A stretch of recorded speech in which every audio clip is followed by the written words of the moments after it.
자, 안녕하십니까. AP투자연구소 이세훈 전략팀장입니다. 오늘 함께 살펴볼 종목은 삼형전자가 되겠고요. 코드번호는 005680이 되겠습니다. 현재 시각은 2021년 2월 15일 월요일 2시 1분을 지나가고 있는 시점이 되겠고, 현재 삼형전자는 1.7% 정도의 하락 흐름들을 보여주고 있습니다. 저희 채널에서 삼형전자에 대한 기본적인 내용과 기술적인 흐름을 설명드리고 있는데요. 구독과 좋아요 눌러 놓으시면 이 종목에 대한 리뷰 영상 받아보실 수 있으시고요. 항상 참고 영상으로만 봐주시면 감사하겠습니다. 자, 이 회사는 이제 전해 콘덴서를 생산하고 판매를 하는 회사다라고 보시면 될 것 같습니다. 이 전해 콘덴서라고 하는 거는 대부분의 전자제품에 다 들어가 있는 건데요. 우리가 가전제품을 분해를 해보면 이런 이제 초록색 기판 위에 이게 이제 FPCB라고 해서 연성회로기판인데, 이 위에 뭐 반도체도 이렇게 들어가 있고, 네모나게 뭐 반도체도 들어가 있고, 동글뱅이 같은 거 뭐 이런 것들 납땜으로 들어가 있고, 뭐 길쭉한 것도 있고, 뭐 동글뱅이 뭐 작은 거 조그만한 네모 이런 것들이 막 박혀 있죠. 그래서 이런 제품을 만들어내는 회사가 바로 이 삼형전자거든요. 이걸 이제 전해 콘덴서라고 합니다. 전해 콘덴서라고 하는데, 이 전해 콘덴서라고 하는 거는 전기 에너지나 이런 부분들을 저장을 해놨다가 필요할 때 꺼내 쓸 수 있도록 해주는 부품이다라고 보시면 될 것 같아요. 그래서 대부분의 전자제품에 이 전해 콘덴서는 다 들어간다라고 보시면 될 것 같고, 앞으로 이제 자동차나 이런 부분들이 대부분 전장화되면서 이런 전해 콘덴서의 수요나 이런 부분들이 더욱 더 많은 그런 이제 수요나 이런 것들이 증가될 것으로 전망을 하고 있고요. 국내에서 이 전해 콘덴서를 생산하는 업체는 삼화전기하고 삼형전자 정도밖에 없다라고 보시면 될 것 같습니다. 삼화전기하고 삼형전자 정도밖에는 없다라고 보시면 될 것 같고요. 삼형전자 같은 경우에는 이제 배당이나 이런 부분들을 연간 한 2%씩 꾸준히 또 해줘요. 그래서 배당주로서, 뭐 배당주라고 하기에는 뭐 배당이 많은 건 아닌데, 그래도 배당을 꾸준히 해주고 있다라는 점이 상당히 좀 매력적인 것 같고요. 이 회사의 이제 최대 주주인데요. 최대 주주는 일본 케미콘이라는 회사입니다. 이 회사가 지금 이제 33%의 지분을 갖고 있는 상태에서 사실상 어떻게 보면 일본 기업이라고 보는 게 맞습니다. 네, 일본 기업이라고 봐야 되는데, 근데 이 회사 같은 경우가 진짜 재무제표상 정말 특이한 부분들이 뭐냐면, 정말 많은 현금을 보유하고 있습니다. 어떻게 보면은 현금이 많은 자산주라고 봐야 되겠죠.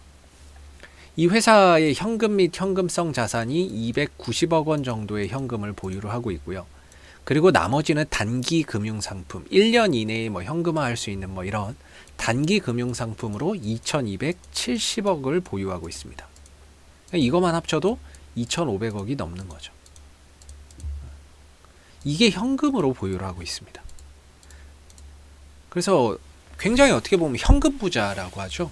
네, 현금 부자입니다. 물론 차입금도 있습니다. 차입금이나 이런 부분들이 2억 4,500밖에 없기 때문에 거의 뭐 없는 거나 마찬가지고요. 이러다 보니까 이 회사의 이제 부채 비율이나 이런 부분들이 거의 없다라고 보시면 돼요. 무차입 경영을 추구하고 있죠. 부채 비율이 5%예요. 5%, 3%, 뭐 4%, 5%가 채 안 되는데, 부채 비율이 한 자릿수 이렇게 낮은 기업들도 사실 시장에서 찾아보기 정말 힘든 케이스라고 보시면 되는데, 굉장히 낮은 부채 비율을 유지를 하고 있습니다. 이거의 이제 장점은 어떻게 보면 안정적인 재무 구조를 유지를 하고 있다라는 점은 장점이라고 볼 수 있는데, 단점은 회사가 무리하게 뭔가 사업을 한다거나 이런 쪽으로 투자를 한다거나 이런 것들을 하지 않는다는 거죠. 그냥 버는 족족히 죄다 현금으로 쌓아가고 있다라는 겁니다. 그래서 이 회사의 이제 좀 단점이라고 할 수 있는 거는 매출액이나 이런 부분들이 거의 고정이에요. 거의 고정입니다. 성장하지 않는다라는 거. 회사는 정말 탄탄하고 기업에 돈도 많고 호주머니에 돈도 많은데 성장성을 찾아보기는 좀 어렵다라는 거죠. 그런 부분들이 다소 좀 단점으로 부각될 수 있는데, 그래서 이런 종목을 이제 대표적인 자산주라고 이야기를 하죠.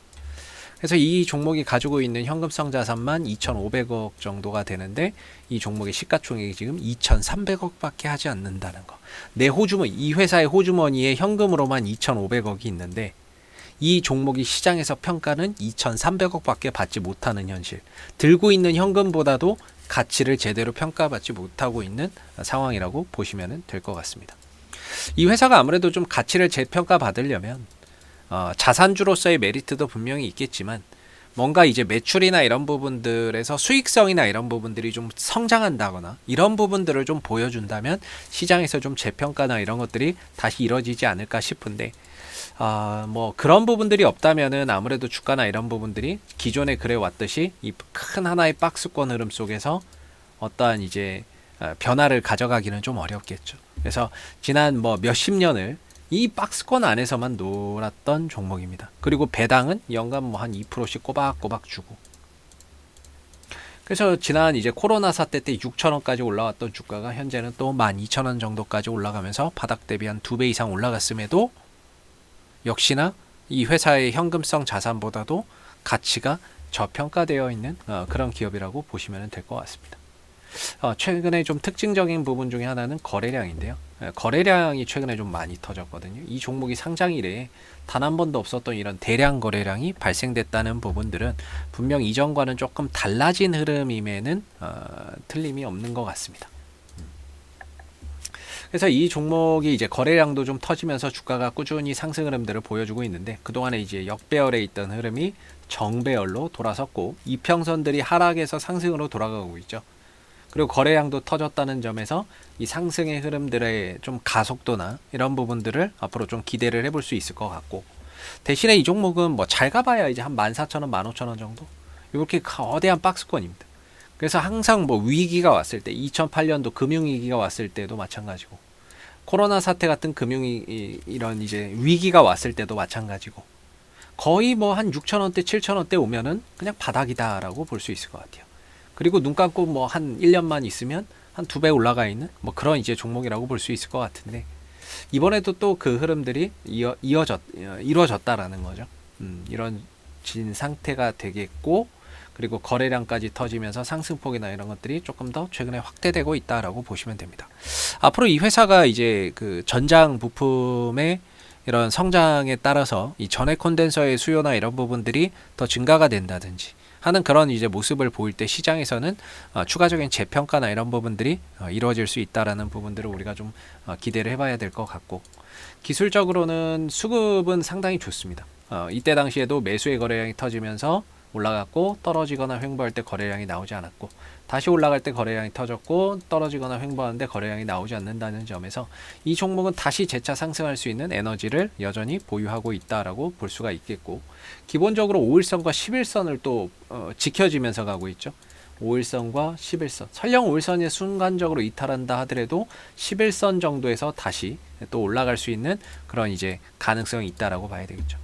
왜냐하면 기본적으로 급등주는 5일선과 11선을 밟고 가고요. 11선이 만약에 깨지면 뭐 그때는 좀 쉬어간다라고 생각하면 되는데 이때 거래량이 터지면서 주가가 이제 급등주가 되어버렸습니다. 그러면서 5일선과 11선을 기준으로 이제 타고 가는 그런 상황들이 되고 있는데 수급도 살아있고 5일선이나 이런 부분들이 아직 훼손되지 않았고 설령 5일선이 살짝 깨진다 하더라도 이 11선만 깨지지 않으면 주가는 재차 조정 이후에 다시 갈 수 있는 그런 이제 에너지를 충분히 가지고 있다라고 보시면 됩니다. 근데 11선 깨지고 내려가면 한 10,000원대 정도까지 추가적으로 좀 조정이 나올 수 있겠죠. 그래도 어찌 보면 이 회사의 자산 대비 싸다. 지금도 싸지만 또 내려오면 더 싼 거고요. 올라가도 여전히 싸다라고 볼 수 있습니다. 예, 이 회사가 가지고 있는 자산 대비해서 보면 대신에 이제 주가가 좀 느리다라는 단점은 분명히 존재를 하겠죠. 그래서 최근에 이제 뭐 외인들 기관들은 계속해서 좀 팔고 있는 상황 속에서도 주가는 계속해서 상승 흐름들을 타고 있는데 아무래도 시총이 좀 적다 보니까 외인들과 기관들이 좀 잡아가기에는 조금 어려운 것 같고요. 뭔가 지금은 개인들과 세력들의 수급에 의해서 좀 주가가 결정되는 뭐 그런 이제 상황이 아닌가라고도 생각해 볼 수 있습니다. 솔직히 이런 주식을 기관이 팔면 안 되거든요. 자산이 저렇게 많은 회사하고 자산 대비 저평가되어 있는데 이걸 이렇게 판다는 것 자체가 좀 투신과 뭐 이런 은행하고 연기금 얘네들은 좀 역행하는 이런 투자를 좀 하고 있는 게 아닌가라고 생각이 들고 여전히 지금도 싸고 더 올라가도 여전히 쌀 것 같은데 얘네들은 좀 역행하는 투자를 하고 있는 것 같고요. 오히려 개인들이 좀 현명한 투자를 하고 있는 게 아닌가라고 생각해 볼 수 있을 것 같습니다.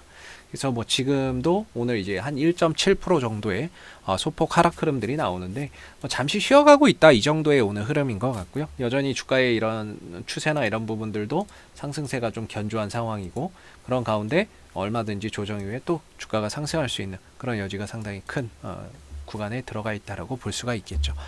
자, 앞으로도 삼성전자는 이슈가 생길 때마다요 계속해서 리뷰 영상 남겨드리고 있으니까요, 구독과 좋아요 한번 눌러주시고 오늘 영상은 여기서 마무리하도록 하겠습니다. 감사합니다. 그리고 무료 추천 종목을 매일매일 드리고 있습니다. 네이버에서 AP투자연구소를 검색하시게 되면 웹사이트 상단에 AP투자연구소 홈페이지 링크가 나옵니다. 클릭하시면 AP투자연구소 홈페이지로 접속을 하실 수가 있는데요. 가운데 무료 추천 종목 카테고리에 2021년 무료 추천 종목을 클릭하시게 되면 소장님께서 매일매일 댓글로서 국내외 시황에 대한 내용과 무료 추천 종목을 드리고 있습니다. 하나 눌러서 들어가 보게 되면 댓글 리딩은 아침 7시 28분에 시작이 되었고요. 그리고 무료 추천 종목을 보시기 전에 꼭 읽어보세요도 참고해서 읽어보시면 좋을 것 같습니다. 그리고 간밤에 있었던 미 증시에 대한 상승 또는 하락에 대한 그런 이유도 댓글로서 이렇게 시황에 대한 부분들도 쭉 적어드리고 있는 부분들이고요. 그리고 9시가 되게 되면 무료 추천 종목이 나오게 됩니다. 무료 추천 종목의 종목명, 그리고 매수가, 그 다음에 1차 목표가, 손절가가 함께 제시가 되고요. 보통 추천 종목은 2종목에서 많게는 3종목 정도가 매일 아침 무료로 추천이 나오고 있습니다. 그래서 상승하게 되면 그 상승한 부분에 대해서 이렇게 댓글로서 장중에 리딩을 해드리고 있고요. 반대로 이제 주가가 하락하게 되면 그 하락한 부분에 대해서도 장중에 무료로 리딩을 해드리고 있기 때문에 무료 추천 종목이 필요하신 분들은 홈페이지에 오셔서 많은 도움 받아가시면 좋겠습니다. 감사합니다.